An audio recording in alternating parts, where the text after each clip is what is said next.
Hej kära lyssnare! Idag pratar vi om hur man kan lära sig svenska även utan lärare. Vi visar hur du kan studera steg för steg på egen hand. Jag ger många exempel och vi pratar om metoder som verkligen fungerar. Så kan alla lära sig svenska bättre och tryggare? Det låter toppen. Jag tror att många människor lär sig svenska på egen hand men vet inte hur de ska börja. Jag känner igen det. Det är normalt. Det kan ibland vara svårt att lära sig ett språk utan lärare. Varför valde du detta ämne för idag? För att väldigt många har just det här problemet. Alla har inte en svenska kurs eller en lärare. Vissa bor i länder utan svenska skolor. Andra har inte tid för en kurs. Och några vill helt enkelt hellre studera själva. Men om man vet hur man lär sig rätt kan man göra stora framsteg även utan lärare. Det stämmer. Jag minns fortfarande mina första månader med svenska. Jag hade ingen lärare och tittade bara på video på internet. Och berätta gärna mer. Våra lyssnare känner säkert igen det också. I början var jag ofta förvirrad. Jag hörde många nya ord men visste inte om jag lärde mig rätt. Ibland använde jag också för många appar. Till slut visste jag inte längre vad jag skulle studera med. Ja, det är ett väldigt typiskt problem. Jag lärde mig mycket men jag hade ingen tydlig plan. Just därför pratar vi om det här ämnet idag. Många studerar mycket flitigt men utan struktur. Och då blir man snabbt frustrerad. Precis. Men den goda nyheten är, man kan också lära sig svenska utan lärare. Man behöver bara rätt metoder. Det låter motiverande. Vårt mål idag är att visa er hur ni kan studera själva och ändå göra framsteg. Alltså praktiska tips för självstudier. Precis. Och jag kan också berätta lite från min erfarenhet som lärare. Du har ju sett många som lär sig svenska. Ja, och jag ser samma problem om och om igen. Vilka till exempel? Vissa studerar bara grammatik, andra använder 5 olika appar samtidigt. Och många slutar efter kort tid igen. Det känns verkligen igen. Därför tittar vi idag på några enkla principer. Per, jag har en fråga nu. Många av våra lyssnare lär sig svenska själva. Men hur lär man sig egentligen utan lärare? Det är en väldigt bra fråga, Pernilla. Och ärligt talat är det också en av de viktigaste frågorna i språkinlärningen. Jag tror att många tänker direkt på grammatik. Precis. Och där börjar redan det första problemet. Verkligen? Ja. Många tror att lära sig ett språk betyder att lära sig grammatiska regler. De köper en grammatikbok, pluggar tabeller och försöker förstå allt perfekt. Det gjorde jag också i början. Och hur gick det? Ärligt talat, inte särskilt bra. Jag lärde mig många regler men kunde ändå inte tala riktigt. Precis det ser jag som lärare väldigt ofta. Människor pluggar mycket grammatik men känner sig ändå osäkra. Varför är det så? För att språk är ju mycket mer än grammatik. Grammatik är ju bara en del av språket. Vad ingår mer då? Språk är framförallt kommunikation. Det handlar om att du förstår saker och kan uttrycka dig. Det handlar om vardagliga situationer. Till exempel samtal på jobbet eller i mataffären. Precis. När du lär dig svenska ska du inte bara titta på regler. Du ska också uppleva språket. Och just därför är det egentligen något väldigt fint att lära sig språk. Många ser först ett nytt språk bara som arbete. De tänker på grammatik, övningar och prov. Men ett språk är ju mycket mer än så. Ett språk är ett verktyg för att prata med andra, förstå kulturer och få nya perspektiv. Det låter ju mycket trevligare än att bara plugga grammatik. Precis. När du lär dig ett språk öppnar sig en ny värld. Plötsligt kan du förstå människor som du inte förstod tidigare. Du kan hålla samtal, hitta nya vänner och njuta av filmer och böcker på det språket. Det stämmer. Jag minns fortfarande ögonblicket när jag för första gången verkligen förstod ett samtal på svenska. Det är en härlig känsla, eller hur? Ja, jag var riktigt stolt. Och just den känslan är väldigt viktig när man lär sig. Många fokuserar bara på fel eller på saker de ännu inte kan. Men de glömmer hur många små framsteg de redan har gjort. Det är en bra poäng. Därför säger jag ofta till mina elever: tänk alltid på ditt mål. Varför lär du dig svenska? Kanske vill du arbeta i Sverige? Kanske vill du resa eller lära känna nya människor? Eller kanske bor man redan i Sverige och vill integrera sig bättre. Precis. Språket är nyckeln till andra människor. Om du kan prata svenska kan du föra samtal, förstå skämt och bli en del av vardagen. Det gör språket mycket livligare. Absolut. Svenskan blir då inte längre bara ett skolämne eller en uppgift. Den blir en del av ditt liv. Och då känns lärandet troligen också lättare. Precis. När du har ditt mål framför dig får du automatiskt mer motivation. Då studerar du inte bara för ett prov utan för riktiga samtal och möten med människor. Nu undrar jag verkligen varför våra tittare lär sig svenska. Innan vi fortsätter har jag en fråga som verkligen intresserar mig. Jag vill gärna veta varför våra lyssnare egentligen lär sig svenska. Varje person har ju en egen motivation. Det stämmer. Vissa lär sig svenska för jobbet, andra för studier. Precis. Vissa bor kanske redan i Sverige och vill kommunicera bättre i vardagen. Andra lär sig svenska bara för att de gillar språk eller tycker kulturen är intressant. Ja, skälen kan verkligen vara väldigt olika. Därför vill jag gärna involvera våra lyssnare en stund. Skriv gärna i kommentarerna. Varför lär du dig svenska? Det skulle verkligen intressera oss. Lär du dig svenska för din karriär? Eller kanske för studier i Sverige? Eller bara av intresse? Och kanske kan ni också kort berätta hur länge ni har studerat svenska. Pernilla, varför började du egentligen lära dig svenska? För mig var orsaken först mina studier. Jag ville studera i Sverige, därför behövde jag lära mig svenska. Det är ett väldigt bra skäl. I början var det ärligt talat inte lätt. Många föreläsningar var på svenska och jag var tvungen att vänja mig. Det kan jag tänka mig. Men med tiden blev det bättre och bättre. Nu vill jag förbättra min svenska ännu mer eftersom jag gärna vill jobba i Sverige senare. Det är ett fint mål. Ja, och svenskan hjälper mig att prata med folk, knyta nya kontakter och känna mig tryggare i vardagen. Precis det handlar språk om. Och därför vill vi verkligen höra era historier. Skriv alltså gärna i kommentarerna varför ni lär er svenska. Och berätta också hur ni gillar den här podden. Om avsnittet hjälper er får ni gärna gilla eller prenumerera. Det hjälper oss mycket och motiverar oss att göra fler avsnitt. Och nu går vi vidare med vårt ämne, hur man kan lära sig svenska även utan lärare. Per, jag vill återkomma till något du just sa. Du sa att man ska få in svenskan i vardagen. Men jag undrar, hur gör man det konkret? Många hör det tipset men vet inte vad de ska göra. Det är en väldigt bra fråga. Vi har redan sagt att svenska inte bara är grammatik och övningar.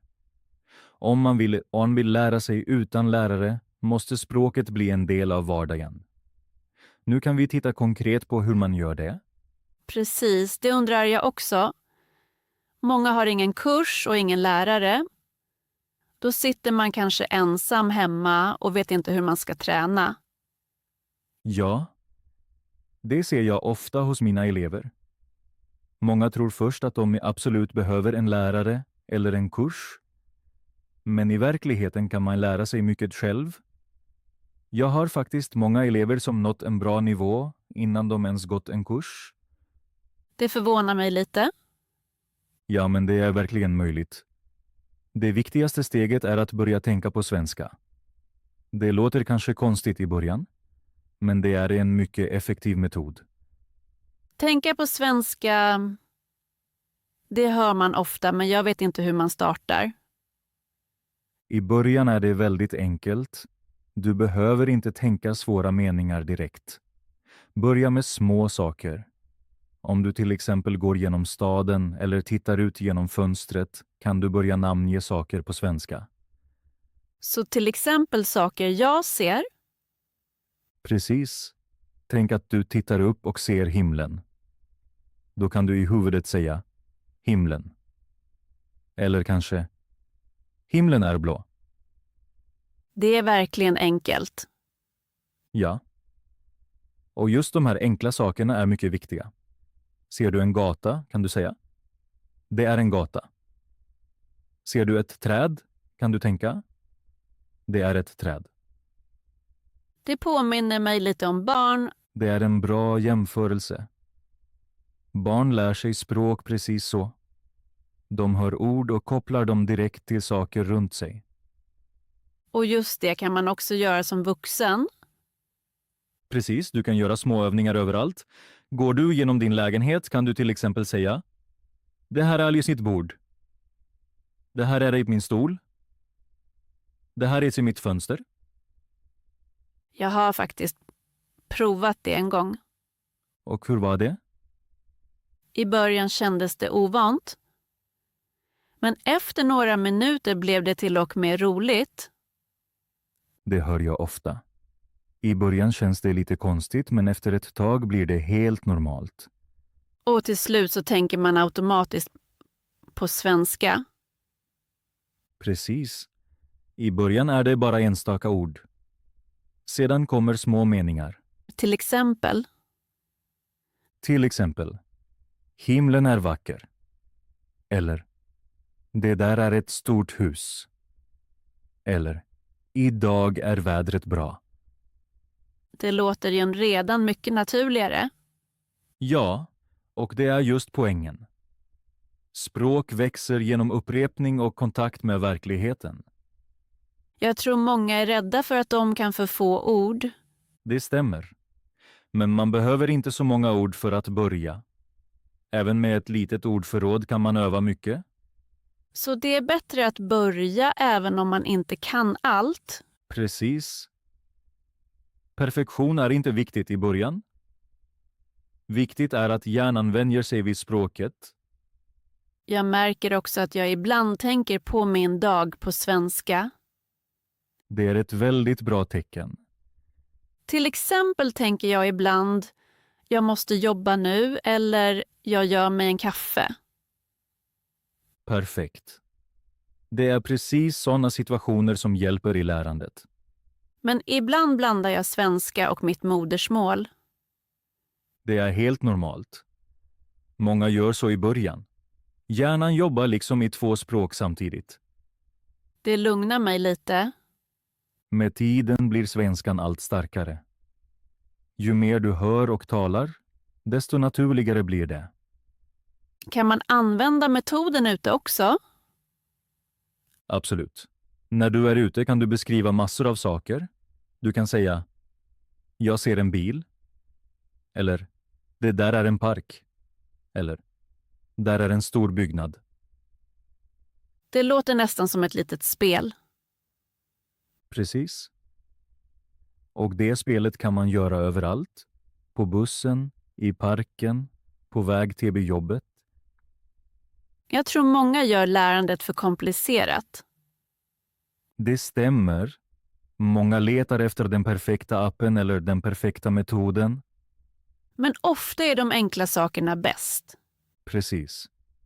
Om du använder svenska lite varje dag, utvecklar hjärnan långsamt en känsla för språket.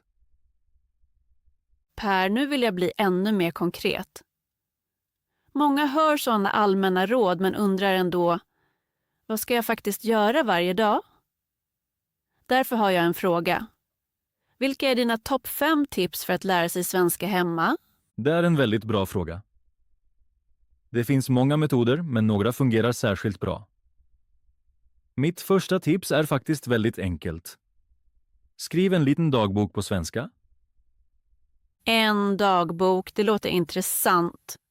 Men vad ska man egentligen skriva där? Du kan helt enkelt skriva om din dag. Till exempel, vad har du gjort idag? Vad har hänt? Vem har du träffat? Det behöver inte vara långa texter. 3 eller 4 meningar räcker i början. Det låter görbart. Men varför är en dagbok så hjälpsam? En dagbok har flera fördelar. För det första övar du regelbundet på att skriva. För det andra pratar du automatiskt om ditt eget liv. Och för det tredje lär du dig naturligt att använda dåtid. För man skriver om saker som redan har hänt. Precis. Du kan till exempel skriva: idag gick jag till jobbet. Eller: jag har druckit en kaffe. Eller: jag har träffat en vän. Det är väldigt typiska meningar från vardagen. Precis. Därför är de perfekta att öva på. Du lär dig inte bara nya ord, utan också hur man talar om sin egen dag. Jag tror att många är rädda för att skriva eftersom de tycker att deras svenska inte är tillräckligt bra. Det hör jag väldigt ofta. Men i dagboken handlar det inte om perfekt grammatik. Det handlar om att uttrycka dina tankar på svenska. Så bara börja och inte tänka för mycket. Precis. Om du skriver några meningar varje dag ser du snabbt framsteg. Det låter som en riktigt bra övning.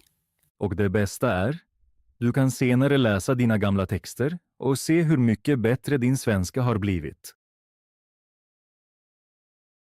Vet du vad, Pernilla? Jag har en liten idé. Jag har nämligen med mig min dagbok från igår. Verkligen, det är ju perfekt för vårt ämne. Precis. Jag har också en liten utmaning för våra lyssnare.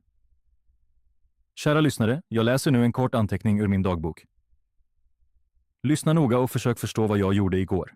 Vi får se hur mycket ni förstår. Det är en bra övning. Okej, jag läser nu. Gårdagen var ganska lugn. På morgonen steg jag upp 7:00. Sedan gjorde jag kaffe och förberedde en liten frukost. Jag åt 2 skivor bröd med ost och drack en kopp kaffe. Efter det så läste jag lite och svarade på mina mejl. Sen gick jag en promenad eftersom vädret var mycket fint. Solen sken och himlen var blå. På eftermiddagen arbetade jag några timmar och förberedde en ny podd. På kvällen ringde jag en vän och vi pratade om våra planer för helgen. Efter det tittade jag på en film och gick och la mig vid 11. Per, jag måste vara ärlig. Jag förstod texten till största delen. Men några ord var ändå svåra för mig. Det är helt normalt.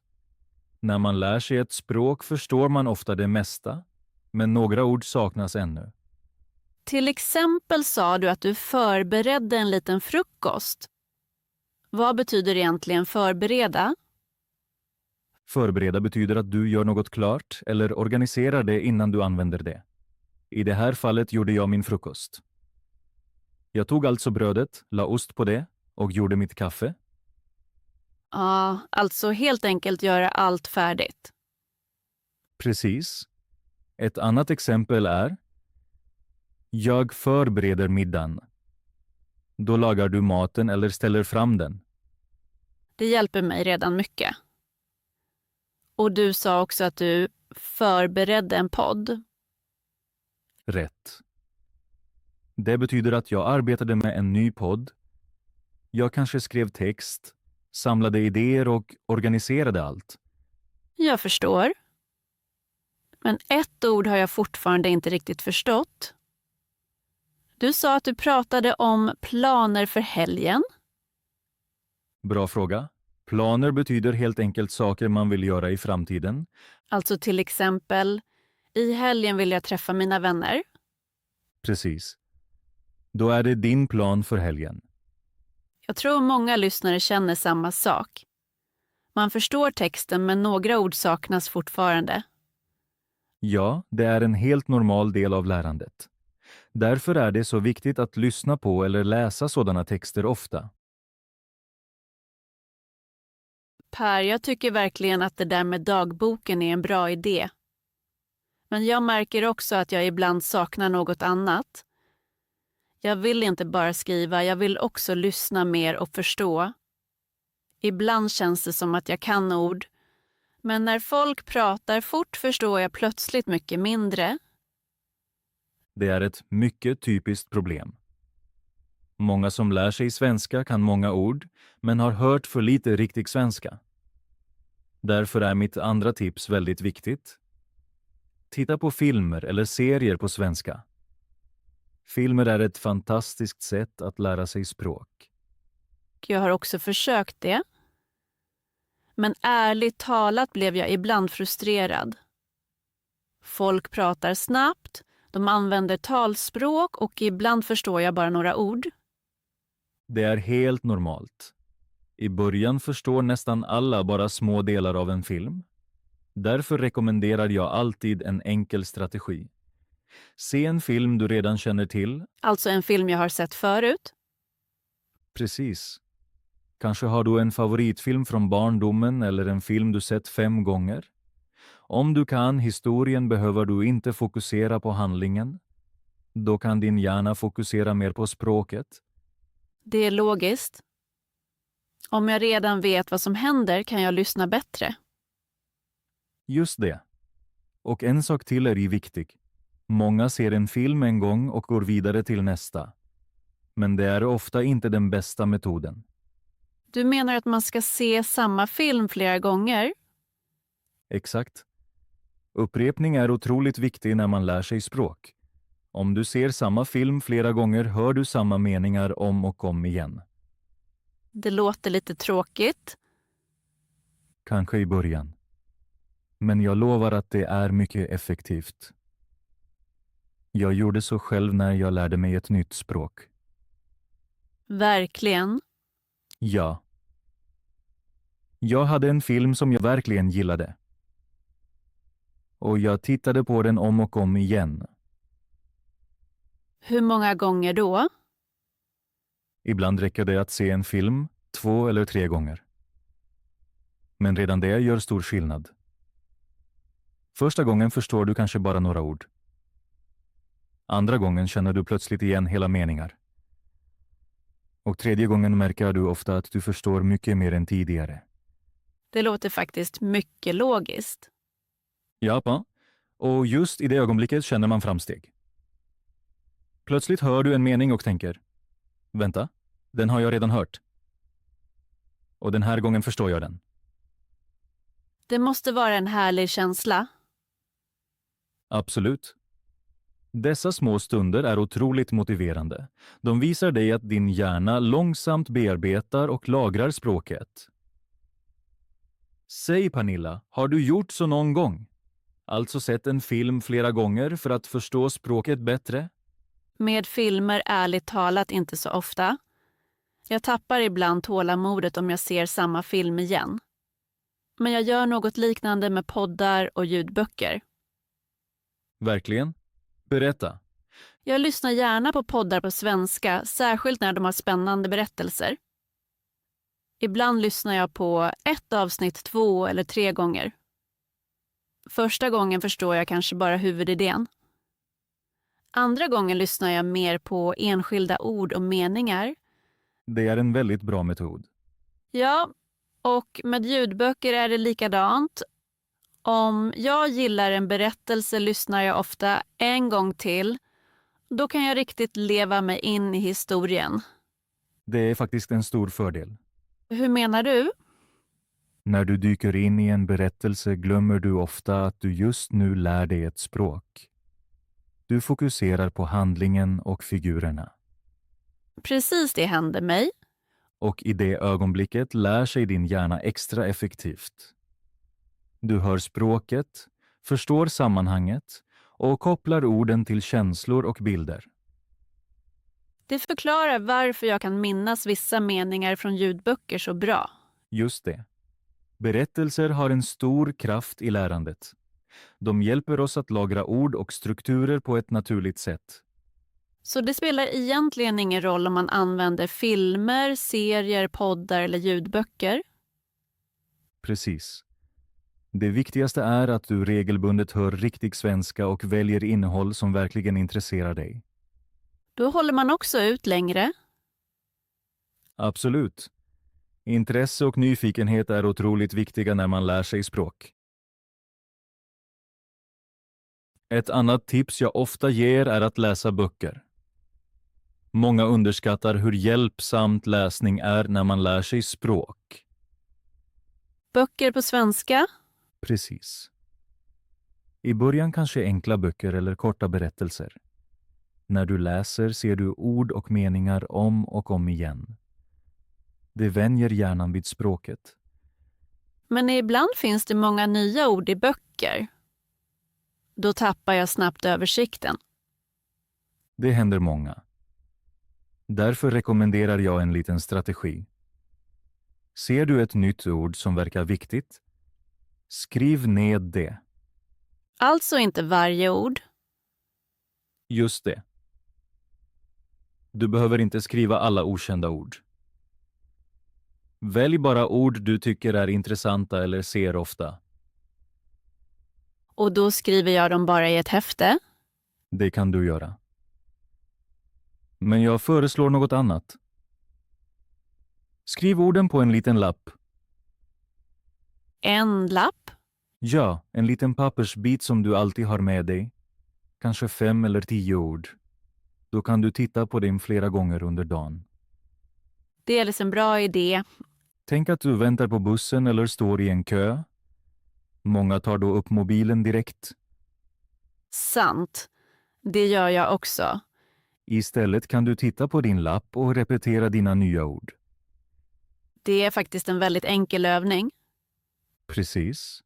Och just de små stunderna i vardagen är perfekta för lärande.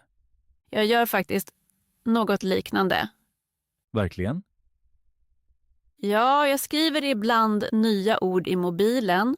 Har jag 1 minut öppnar jag anteckningarna och läser dem. Det är också en mycket bra metod. Särskilt när jag är ute har jag ju mobilen med mig. Exakt. Det viktiga är inte om du använder en lapp eller mobilen. Viktigt är att du ser orden regelbundet. Då fastnar de bättre.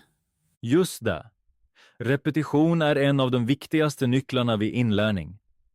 Jag märker också att jag plötsligt känner igen vissa ord i vardagen. Det är en härlig känsla, eller hur? Ja, man läser ett ord och tänker, vänta, det kan jag ju. Precis. Då märker du att ditt ordförråd växer. Det motiverar verkligen. Absolut. Därför är böcker och små ordlistor en stark kombination när man lär sig svenska. Nu kommer min sista och kanske viktigaste punkt i svenska lärandet. Man måste våga prata. Jag tror det är svårast för många. Ja, det ser jag ju ofta som lärare. Många pluggar ord och grammatik länge. De läser, lyssnar och de tittar. Men när de ska prata blir de nervösa. Det känner jag igen. Man är rädd för att göra fel. Exakt. Den rädslan är vanlig. Många tänker, gör jag fel skrattar andra, eller tycker mitt svenska är dålig. Ja, så tänker jag ibland. Men sanningen är en annan. De flesta blir glada när någon lär sig deras språk. Verkligen. Absolut. Försöker du prata svenska ser folk ditt mod och din ansträngning.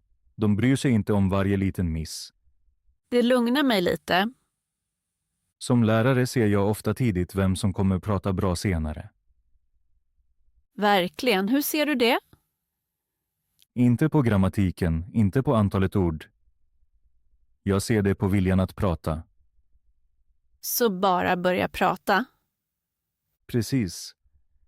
De elever som öppnar munnen, ställer frågor och försöker prata gör ofta störst framsteg. Även om de gör många fel. Särskilt då. Fel är en viktig del av lärandet. Varje fel visar att hjärnan jobbar. Många vill nog prata perfekt först. Ja, det är ett problem. Perfektionism kan stoppa inlärningen. Man väntar kanske för länge tills man känner sig redo. Just det. Men det perfekta ögonblicket kommer ofta aldrig. Man måste bara börja. Jag minns mina första samtal på svenska. Jag var jättenervös. Och hur gick det till slut? Ärligt talat mycket bättre än jag trodde. Folk var vänliga och tålmodiga. Det hör jag ofta från mina elever. Och efter varje samtal blir man lite säkrare. Rätt. Att prata är som en muskel. Ju mer du använder den, desto starkare blir den. Det är en fin bild, Därför säger jag alltid, öppna munnen och försök prata. även om det i början bara är enkla meningar. Exakt. Till och med en enkel fras som hej, hur mår du? Är ett viktigt steg. Och så småningom blir meningarna längre. Precis. Steg för steg växer självförtroendet. Bra Pernilla, då är vi redan i slutet av dagens avsnitt. Idag har vi pratat om hur man kan lära sig svenska även utan lärare. Vi har sett att det finns många möjligheter. Man kan skriva dagbok, se svenska filmer eller serier, lyssna på poddar eller ljudböcker och läsa böcker. Och det är viktigt att du upprepar nya ord varje dag och verkligen tar in svenskan i ditt liv. Precis. Och jag tror att den viktigaste punkten var modet att prata. Man ska inte vara rädd för misstag. Absolut. Misstag hör till lärandet. Ingen talar ett nytt språk perfekt från början. Men om du övar regelbundet och använder språket aktivt blir du steg för steg säkrare. Jag gillade särskilt att många av tipsen är väldigt enkla. Man kan prova dem direkt i vardagen. Precis. Du behöver inga komplicerade metoder. Små vanor kan göra stor skillnad. Och nu är vi förstås nyfikna på er. Precis. Kära lyssnare, skriv gärna i kommentarerna vilka ämnen ni vill höra i nästa avsnitt. Kanske vill ni höra mer om samtal i vardagen. Eller om typiska fel när man lär sig svenska. Kanske också om arbete, resor eller livet i Sverige. Vi läser gärna era förslag och låter oss inspireras till nya poddavsnitt. Och om ni gillar vår podd får ni gärna gilla eller prenumerera. Det hjälper oss mycket och motiverar oss att skapa fler avsnitt. Tack så mycket för att ni lyssnade idag. Vi blir jätteglada om ni är med nästa gång igen. Till nästa avsnitt och lycka till med svenskan. Hej då!